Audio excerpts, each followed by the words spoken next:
Bismillahirrahmanirrahim. Assalamualaikum warahmatullahi taala wabarakatuh. Alhamdulillah, sekali lagi marilah sama-sama kita zahirkan syukur kita kepada Allah Subhanahu wa taala kerana dapat kita dipertemukan pada hari ini. Insya-Allah, mudah-mudahan kita semua berada dalam keadaan sihat, berada dalam mood yang baik, dan yang lebih penting adalah berada dalam rahmat dan hidayah Allah Subhanahu wa taala. Alhamdulillah, syukur kita juga kepada Allah Subhanahu wa taala kerana masih lagi memberikan kita kesempatan untuk kita bersua pada hari ini, insya-Allah, yang mana kalau kita bertemu dan berpisah kerana Allah Subhanahu wa taala, maka di akhirat kelak kita antara satu sama lain kita boleh jadi manfaat boleh memberi syafaat kepada saudara kita yang lain. Mungkin saudara kita yang lain juga boleh memberikan syafaat kepada kita sekiranya mereka ini adalah tergolong ke dalam mereka yang memasuki syurga Allah Subhanahu wa taala. Bermakna kalau kita bersahabat, biarlah sahabat ni boleh membawa kita ke syurga. Kalau kita bersahabat, biarlah sahabat kita ni boleh menjauhkan kita daripada api neraka. Jadi tuan-tuan dan perempuan, sebagaimana tajuk yang kita belas pada hari ini, iaitu tajuk biarlah kita menjadi pancang yang meneguh daripada kita ni menjadi badai yang menghapus satu badai yang merosak. Jadi kalau kita melihat kepada senario yang berlaku sejak akhir-akhir ini, kita sangat duka cita. Kenapa? Banyak di kalangan kita ni, kadang-kadang kita ni membuang masa dengan kita bertelagah pada perkara-perkara yang tidak penting, kadang-kadang perkara-perkara yang remeh, dan kita terlalu membuang masa sehingga kita mengheret ke berminggu-minggu pada perkara yang sama, dan perkara yang telah diselesaikan pun oleh mereka yang terdahulu, tetapi datang kita yang kemudian ini, kita masih lagi membawa dan mencari-cari sesuatu yang kita boleh jadikan alat ataupun sebagai satu sebab untuk kita nak bertelingkah antara satu sama lain. Marilah sama-sama kita hayati bagaimana Al-Quran ini mengajarkan kepada kita. Yang pertama sekali, sebaik-baik perkataan yang diajar oleh Allah Subhanahu wa taala adalah supaya kita ni dalam berkomunikasi kita melunakkan suara. Maknanya ada ayat daripada Al-Quran yang boleh kita jadikan sebagai panduan, yang mana disebut oleh Allah Subhanahu wa taala, a'udzubillahi minasyaitonirrajim, ya ayyuhallazina amanu la tarfa'u aswatakum fawqa sautin nabi wa la tajharu lahu bil qaul kajahri ba'dikum li ba'd an tahbata a'malukum wa antum la tash'urun. Kata Allah Subhanahu wa taala, wahai orang-orang yang beriman, janganlah kamu mengangkat suara kamu. Maknanya kita meninggikan suara kita melebihi suara Nabi sallallahu alaihi wasallam, dan janganlah kamu menyaringkan suara. Maknanya kita bercakap dengan bertempik, hiruk pikuk dan sebagainya semasa kita bercakap dengan sebahagian yang lain. Dan larangan ini supaya ataupun mudah-mudahan segala amal ibadat yang kita lakukan, amal ibadat yang kita raih pada hari ini, hari sebelumnya dan sebagainya, tidak terhapus dengan sendirinya. Maknanya dengan kita melakukan perkara-perkara yang dilarang oleh Allah Subhanahu wa taala, kita menyakiti hati rakan-rakan kita yang lain, kita mengundang polemik dan sebagainya, sebenarnya dalam masa yang sama kita menghapus segala amalan kebajikan yang telah kita lakukan sebelum daripada ini. Al-Quran juga mengajarkan kepada kita dalam kita hidup seharian, dalam kita berhubung dengan saudara-saudara kita, dalam kita berkomunikasi dengan khalayak dan sebagainya, diajarkan kepada kita perkara yang pertama, mestilah kita hindari daripada gosip. Maknanya sesuatu berita ataupun suatu perkara yang belum kita pastikan kesahihan, tak kiralah sama ada berita tentang seseorang, berita ataupun ajaran daripada Nabi sallallahu alaihi wasallam, atau juga sebarang apa sahaja kata-kata yang merujuk kepada sebahagian yang lain, maknanya kita kena pastikan adakah sesuatu yang kita nak sebarkan ini betul-betul ataupun benar-benar datangnya daripada pihak yang tersebut. Terutama sekali berkaitan dengan Nabi sallallahu alaihi wasallam. Kenapa? Rasulullah sallallahu alaihi wasallam sendiri sepanjang semasa hayatnya ada bersabda, siapa yang mendustaiku, makna yang tidak dituturkan oleh Nabi, tidak diperkatakan oleh Nabi sallallahu alaihi wasallam, kita tularkan, kita sebarkan, kononnya datang daripada Nabi sallallahu alaihi wasallam. Maknanya dengan perkataan yang jelas sebiji-sebiji, tak boleh kita nak tularkan kecuali ia datang daripada Nabi sallallahu alaihi wasallam. Maka segala kebaikan yang ada yang dianjurkan oleh Nabi sallallahu alaihi wasallam disebut secara jelas dalam Al-Quran, dalam hadis dan sebagainya. Satu benda kalau ianya adalah baik dan diniatkan kerana Allah SWT, maka tindakan kita tindakan yang berpahala. Kata-kata kita yang baik, kata-kata kita yang bermanfaat, dia tidak bertentangan dengan larangan Allah, apa ni, tidak terkategori dalam larangan Allah Subhanahu Taala juga Rasul, maka juga adalah kata-kata yang diberi pahala. Cuma janganlah kita sandarkan kepada Nabi sallallahu alaihi wasallam secara direct. Contohnya kita kata Nabi berkata begitu dan begini, maka kalau tidak dituturkan, tidak terkeluar daripada mulut Nabi sallallahu alaihi wasallam secara harfi ataupun secara perkataan, maka janganlah kita menyebutnya secara direct. Boleh kita nyatakan bahawa Nabi suka perkara-perkara yang baik. Kenapa? Kita mengambil maksud daripada perkataan Nabi sallallahu alaihi wasallam. Dan disebut juga oleh Allah Subhanahu wa taala dalam ayat yang lain, a'udzubillahi minasyaitonirrajim, ya ayyuhallazina amanu in ja'akum fasiqun binaba'in fatabayyanu an tusibu qauman bijahalah fatusbihu ala ma fa'altum nadimin. Ya, ini sama-sama kita pakat-pakat jaga. Kenapa? Kata Allah Subhanahu wa taala, wahai orang-orang yang beriman, sekiranya datang kepada kamu orang fasik, seseorang yang fasik, tak kiralah fasik tak fasik pun, kalau dia membawa satu berita, fatabayyanu, hendaklah kamu selidik. Kita kena sahkan dulu berita tersebut, supayanya kita tidak menimpakan ataupun tidak berlaku zalim kepada orang yang lain. Dan suatu hari nanti dengan kata-kata kita, dengan tuduhan kita itu, kita membuatkan kita menyesal. Disebut juga oleh Allah Subhanahu wa taala, jangan kita ini menjadi seorang yang mencetus kepada polemik, mencetuskan kepada pergaduhan. Kenapa? Allah mengajarkan kepada kita supaya kita menjadi orang yang bersikap pendamai. Maka kita pada hari ini, kalau kita mendengar satu benda yang kalau kita sebarkan menyebabkan pergaduhan dalam masyarakat, maka hentikanlah di peringkat kita. Maknanya kita dengar sampai di telinga kita, terus matikan, tak perlu kita sebarkan. Kenapa? Kita dah boleh tahu dah, kalau disebarkan walaupun ianya adalah benar, menyebabkan berlaku pergaduhan, maka yang kita sebarkan tadi walaupun asalnya dibolehkan, tapi dengan kita sebarkan tadi, dengan kita tularkan, menyebabkan masyarakat menjadi hura-hara dan sebagainya, maka kita juga dikira seorang yang tidak menepati sebagaimana disuruh oleh Allah Subhanahu wa taala. Dan Allah Subhanahu wa taala meminta ataupun menyarankan kepada kita ni supaya kita menjadi seorang pendamai, sebagaimana disebut dalam ayatnya, a'udzubillahi minasyaitonirrajim, wa in ta'ifatani minal mu'minina iqtatalu fa aslihu bainahuma fa in bawat ihdahuma 'alal ukhra faqatilul lati tabghi hatta tafi'a ila amrillah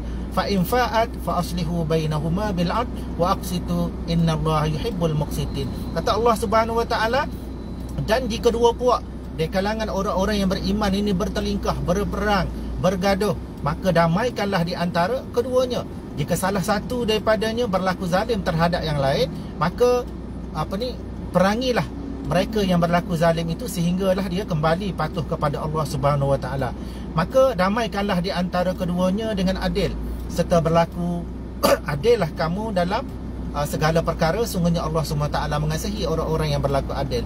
Kita pada hari ini yang kita duka cita, kenapa? Bukan kita ni menjadi pendamai, tapi kita ni jadi orang jalak. Jalak lagu mana? Tak kiralah di antara mana-mana pihak yang bertelingkah, sepatutnya kita mencari titik pertemuan, titik perdamaian. Bukannya kita dengan menularkan, kita potong kenyataan itu, potong kenyataan yang ambil segerak-segerak, kita ulas demi ulas. Biarlah pihak berkuasa yang menangani perkara ni. Kenapa? Dengan kita menularkan, dengan kita melakukan perkara-perkara yang disebut tadi, kita menyembah petrol ke api yang lebih marak dan sebagainya, maka tindakan kita ni tidak ada apa-apa kebaikan pun. Sekalipun kita berada di pihak yang benar, tetapi dengan cara kita menimbulkan konflik yang lebih buruk, maka kita juga sebenarnya tidaklah dikatakan sebagai seorang yang bijak, tidaklah dikatakan seorang yang menepati sebagaimana yang disebut oleh Nabi sallallahu alaihi wasallam.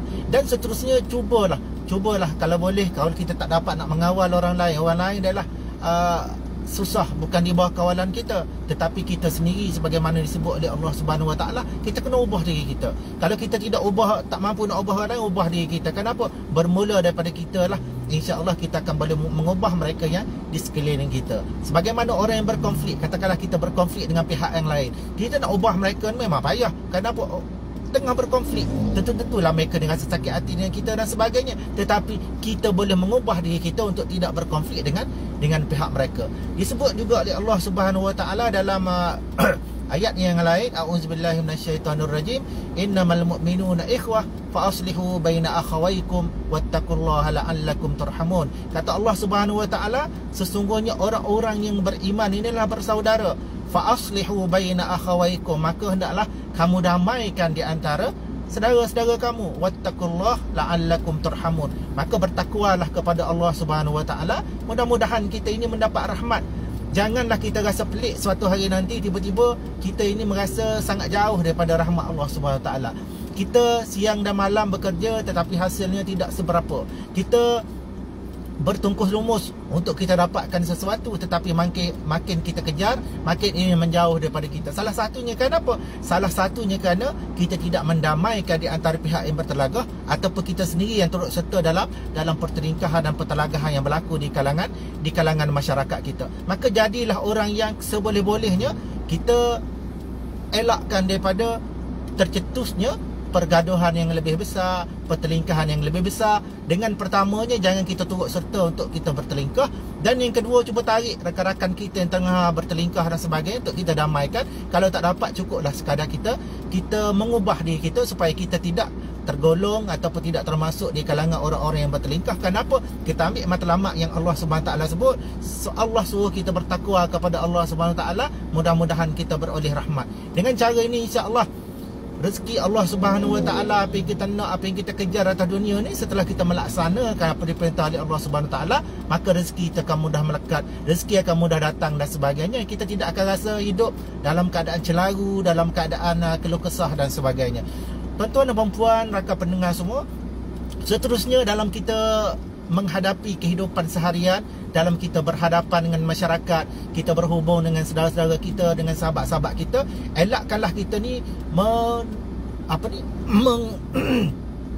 mengungkapkan ataupun kita melafazkan gelaran-gelaran yang tidak baik. Katakanlah rakan kita yang kita tidak setujui, mungkin pendapatnya agak salah ataupun pendapatnya itu tidak betul dan sebagainya, cukup sekadar kita menegur. Tidak perlulah kita memanggil dengan panggilan-panggilan yang buruk. Hari ini kita agak kesal. Kenapa? Dah mula tular di kalangan sahabat kita, mula menggelar seseorang itu sebagai Al-Kazzab, Al-Munafikun, dan kita risau suatu hari nanti akan adalah gelaran-gelarannya Al-Kafirun dan sebagainya. Kenapa? Dua perkataan yang disebut di dalam surah Al-Fatihah yang selalu kita baca, di ayat yang hujung ni disebut oleh Allah Subhanahu Wa Taala, ihdinas siratal mustaqim siratal ladzina an'amta alaihim ghairil maghdubi alaihim waladdallin. Ghairil maghdub makna bukan di kalangan orang yang sesat, waladdallin ni orang yang dimurkai, waladdallin juga bukan di kalangan orang yang sesat.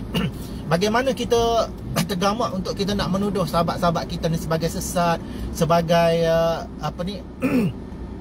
seorang yang dengan persepsi-persepsi yang buruk kita lontarkan kepada mereka. Kenapa? Di dalam ayat Al-Quran ni sendiri sebut, kita doa kepada Allah Subhanahu Wa Taala supaya Allah memberikan kita jalan yang lurus dan bukan jalan orang yang dimurkai oleh Allah Subhanahu Wa Taala, dan juga bukan jalan mereka yang sesat.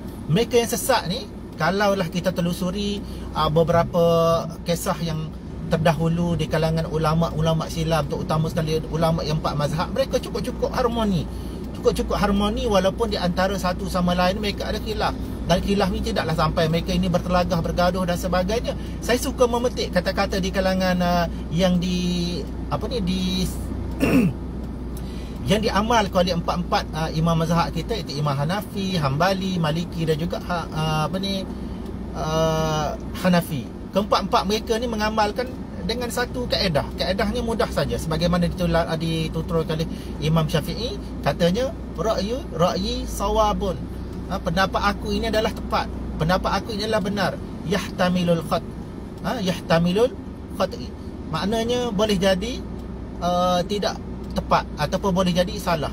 Wa ra'yu ghairi, dan pendapat selain daripada aku, makna selain daripada Imam Syafi'i, di Imam Syafi'i sebut wa ra'yu ghairi khat'un, pendapat selain daripada aku ni adalah salah. Yahtamilul sawab, boleh jadi juga benar. Makna mereka berlapang dada, tidaklah mereka bila bertentangan pendapat, bertentangan pendekatan dan sebagainya, terus kita dicop sebagai sesat dan sebagainya. Cuma sebagai orang yang disuruh oleh Allah SWT menjadi pendamai tadi, hendaklah kita, kalaulah kita dapati satu pihak menzalimi satu pihak yang lain, maka kena perangi mereka yang zalim itu, dan sehinggalah mereka ini bertaubat, sehinggalah mereka ini mengakui kesilapan dan sebagainya. Dan pendekatan kita selain daripada kita mendamaikan sebagainya, mestilah di atas di atas fakta, mestilah di atas kebenaran. Maknanya pada hari ini bukanlah kita berjuang semata-mata kita berjuang kerana nak pertahankan golongan kita, nak pertahankan puak kita dan sebagainya, tetapi yang paling penting adalah untuk kita nak pertahankan kebenaran. Dan Allah Subhanahu Wa Taala sangat-sangat melarang kita daripada kita menuturkan ataupun menggelarkan sahabat-sahabat kita ni dengan gelaran yang tidak baik sebagaimana yang disebut tadi. Maknanya hentikanlah kita pada hari ini, walaupun kita tidak bersetuju, janganlah sesekali kita ringankan lidah kita ini daripada mengatakan sesuatu yang buruk kepada sahabat kita, kepada saudara kita. Kenapa? Disebut oleh Nabi sallallahu alaihi wasallam, siapa yang siapa yang menyembah ataupun siapa yang menyembah kiblat, siapa juga yang menyembelih dengan sebagaimana aku sembelih, kata Nabi sallallahu alaihi wasallam, dia adalah dijamin. Maknanya tidak ada orang yang boleh mengatakan bahawa mereka ni terkeluar pada Islam dan sebagainya. Selagi mereka inilah ahli kiblah, selagi mereka ini memakan sembelihan yang kita sembelih dan kita memakan sembelihan yang mereka sembelih dan sebagainya, dan mereka bersyahadah sebagaimana kita, maka janganlah sesekali kita mengatakan mereka ini dengan perkataan sesat, perkataan melampau-lampau sehingga membawa konotasi yang mereka ini tidak lagi Islam. Disebut juga oleh Al-Quran supaya kita ini mengatakan ataupun menggelarkan sahabat-sahabat kita ini dengan gelaran-gelaran yang baik. Kenapa? Kita risau suatu hari nanti gelaran yang kita tuturkan, gelaran yang kita gelarkan kepada sahabat kita ini akan kembali kepada kita, insya-Allah. Disebut oleh Allah Subhanahu Wa Taala dalam ayatnya yang lain, a'udzubillahi minasyaitonirrajim, ya ayyuhallazina amanu la yaskhar qaumun min qaumin asa an yakunu khairan minhum wala nisa'un min nisa'in asa an yakunna khairan minhun wala talmizu anfusakum wala tanabazu bil alqab bi'sal ismul fusuqu ba'dal iman wa man lam yatub fa ulaika humuz zalimun. Kata Allah Subhanahu Wa Taala, wahai orang-orang yang beriman, janganlah sesuatu puak, yakni kaum lelaki mencemuh pihak lelaki yang lain, kerana boleh jadi pihak ini kita cemuh tadi lebih baik daripada mereka. Dan janganlah pula suatu puak, yakni kaum wanita, merendah-rendahkan ataupun mencemuh pihak wanita yang lain. Boleh jadi yang dicemuhkan itulah lebih baik daripada mereka. Dan janganlah sesetengah daripada kamu menyatakan keaiban, dan setengahnya yang lain janganlah pula kamu memanggil antara satu sama lain dengan gelaran-gelaran yang buruk. Larangan-larangan tersebut menyebabkan orang yang melakukannya ini menjadi fasik, maka amat buruklah sebutan nama fasik kepada seseorang sesudah ia beriman. Dan ingatlah, siapa yang bertaubat daripada perbuatan fasiknya, maka mereka lah orang-orang yang zalim. Makna mereka yang tidak bertaubat daripada perbuatan fasik dia tadi adalah merupakan orang-orang yang zalim. Ini disebut oleh Allah Subhanahu Wa Taala. Allah larang kita daripada menggelar suatu benda yang buruk. Allah larang daripada kita membuka aib. Tapi pada hari ini yang kita sangat kesalkan adalah kita sendiri yang membuka aib. Kita yang mengundang kecaman. Kita yang sengaja untuk menjadi tajuk kepada perbualan-perbualan hangat. Kita sengaja menjadi tajuk-tajuk untuk mereka yang lain berterlingkah kerana kita. Jadi tuan-tuan dan puan-puan, dalam membuka aib ini Allah Subhanahu Wa Taala memberikan larangan yang khusus. Kenapa? Membuka aib ini kita risau suatu hari nanti Allah Subhanahu Wa Taala akan membuka aib kita. Di dunia ini Allah Subhanahu Wa Taala jaga aib kita, maka jagalah aib saudara kita dan jagalah aib kita sendiri, jangan kita sampai kita mendedahkan. Sebagaimana disebut oleh Allah Subhanahu Wa Taala, ya ayyuhallazina amanu ijtanibu katsiran minaz-zann inna ba'daz-zanni ismun wa la tajassasu wa la yaghtab ba'dukum ba'da ayuhibbu ahadukum an ya'kula lahma akhihi maita fakarihtumu wattaqullaha innallaha tawwabur rahim. Kata Allah Subhanahu Wa Taala, wahai orang-orang yang beriman, hendaklah kamu jauhi daripada berprasangka, yakni berprasangka buruk, kerana sebahagian daripada prasangka itu merupakan dosa. Wala tajassasu, jangan kamu mengintip, mengintai-ngintai untuk nak mencari sesuatu dan untuk kita sebarkan. Wala yaqtab ba'dukum ba'da, jangan kamu mengumpat antara satu sama lain. Dan ditanya oleh Allah Subhanahu Wa Taala, ayuhibbu ahadukum, adakah kamu suka di kalangan kamu ini ay yakula lahma akhihi maita, untuk memakan daging saudara kamu yang telah meninggal, fakarihtum, mestilah kamu akan merasa jijik. Wattaqullah, bertakwalah kamu kepada Allah Subhanahu Wa Taala, innallaha tawwabur rahim, sesungguhnya Allah Subhanahu Wa Taala ini maha pengampun. Tuan-tuan dan puan-puan, kita pada hari ini insya-Allah dengan apa yang kita ada pada hari ini, sebagaimana yang saya sebut, sekalipun kita tidak boleh menjadi seorang yang boleh memperbetulkan mereka yang lain. Mungkin juga kita tidak mampu untuk menghentikan pertelingkahan yang berlaku di kalangan sahabat-sahabat kita. Cukuplah kita menjadi pancang yang kita, janganlah kita menjadi badai yang menghempas, yang merosakkan dan sebagainya. Sama-samalah kita ambil iktibar. Mudah-mudahan dengan apa yang diperintahkan oleh Allah Subhanahu Taala dalam Al-Quran dapat kita ambil sebagai panduan. Janganlah kita menambah-nambah lagi kesan kepada pertelingkahan yang berlaku di kalangan masyarakat kita pada hari ini. Jadi sekadar itu sahaja perkongsian daripada saya. Yang baik ambillah ianya sebagai pengajaran, yang tidak baik itu anggaplah kelemahan diri orang yang bercakap. Mudah-mudahan apa yang kita sebut pada hari ini menjadi saksi kepada kita suatu hari nanti bahawa kita dalam melaksanakan apa yang Allah SWT perintahkan, dalam kita meninggalkan larangan Allah SWT, ianya sebagai satu perjuangan dinilai dan berpahala di sisi Allah SWT. Kadar itu daripada saya. Assalamualaikum warahmatullahi wabarakatuh.